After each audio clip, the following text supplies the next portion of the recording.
Hello, my name is Taylor Masterson, and today I'll be performing a self-audit on the William Woods University Athletic Department. In order for schools to perform a self-audit, they can use something called the three-prong test.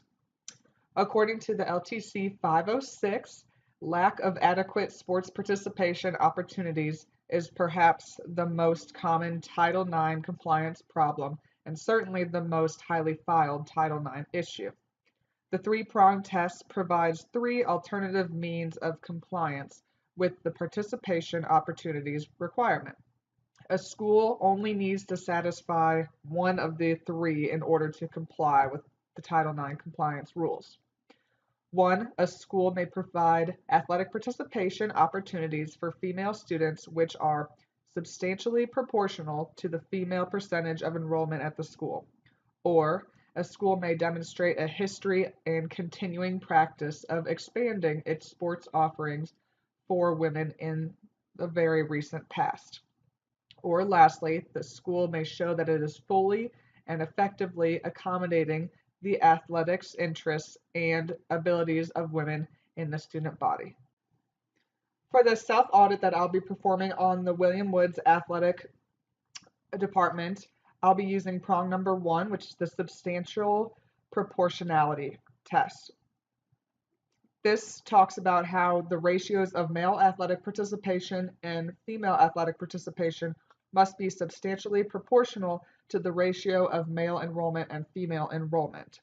So as we can see by this diagram, the William Woods University total full-time undergrad enrollment is 844 students. I chose full-time undergrad because those would be the actual people that would be allowed to participate on athletics. As a part-time student, you cannot participate in athletics.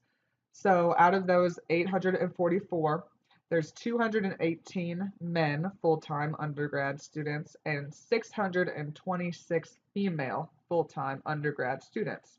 That means there's 26% male and 74% female at William Woods University.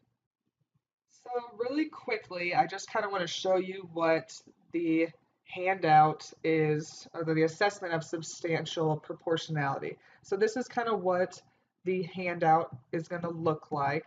So we're going to be computing the female enrollment percentage and the unduplicated female participation rate, the duplicated female participation rate, and then we will find the variance for both the unduplicated and duplicated participation rates. So that will kind of give us a idea of the percentage of women participating in athletics based on the overall, or compared to the overall enrollment of students. So I just kind of wanted to show you this, and then next I'll break it down into each one and go through the math of everything. So step 1 of our self-audit is to compute the female enrollment percentage. So we're going to be taking the number of girls enrolled at the school and the total number of students divided by the total number of students enrolled at the school. So that's going to be 626 divided by 844, which gives us 74.17% is our female enrollment percentage. Step 2 is to compute the unduplicated female participation rate. So we will be taking the number of girls participating in one or more sports divided by the total number of students participating in one or more sports. So after my research, I found out that we have 137 girls participating in one or more sports divided by the total number, which is 294, and that gives us a percentage of 46.59% of unduplicated female participation rate. Step 3 is to compute the duplicated female participation rate. So first I want to just talk about the difference between duplicated and unduplicated. Duplicated is going to be the total number of athletes on every single team. So there could be a female athlete that plays on the tennis team and the soccer team, so they'll be counted as two because they're counted as one on both teams. For the unduplicated participation rate, they would be counted as one athlete instead of splitting them up for the two teams and counting them as two. So for when we're computing the duplicated female participation rate, we're going to take the total number of participation by girls in all sports divided by the total participations of boys and girls in all sports. So that number will be 171 divided by 375, and that will give us a percentage of 45.6 duplicated female participation rate. Step 4 is the unduplicated participation variance. So we're taking step 1 minus step 2, which is 74.17% minus 46.59%, and that gives us 27.58% unduplicated participation variance.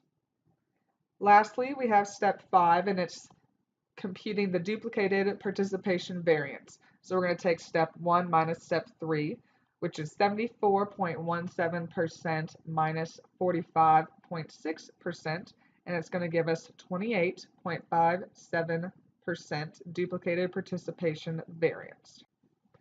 So now on to the results. William Woods University's unduplicated participation variance was 27.58%, and their duplicated participation variance was 28.57%. Several out-of-court settlements have established 5% as an acceptable variance. Based on the numbers, William Woods has two very unacceptable variances, being much higher than the acceptable 5%. Luckily, schools only have to satisfy one of the three prongs to comply with the Title IX compliance. So unfortunately, William Woods would not comply with prong number 1, but I'm sure that they would comply with one of the other two prongs at least. The importance of the self-audit. It is important for athletic administrators to measure whether their school's athletic opportunities for women are roughly proportionate to their enrollment. If the variance exceeds 4 to 5%, the athletic administration needs to treat this as a warning that the Title IX compliance problem may exist. It is important for athletic administrators to embrace the Title IX compliance rule and not fear it. The self-audit gives administration a chance to do the tests themselves before the actual Title IX compliance committee comes and does it for them.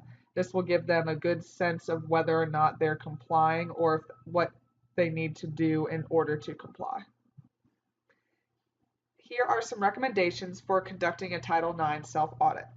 Having a gender equity committee led by the school's Title IX coordinator will be helpful when performing the self-audit.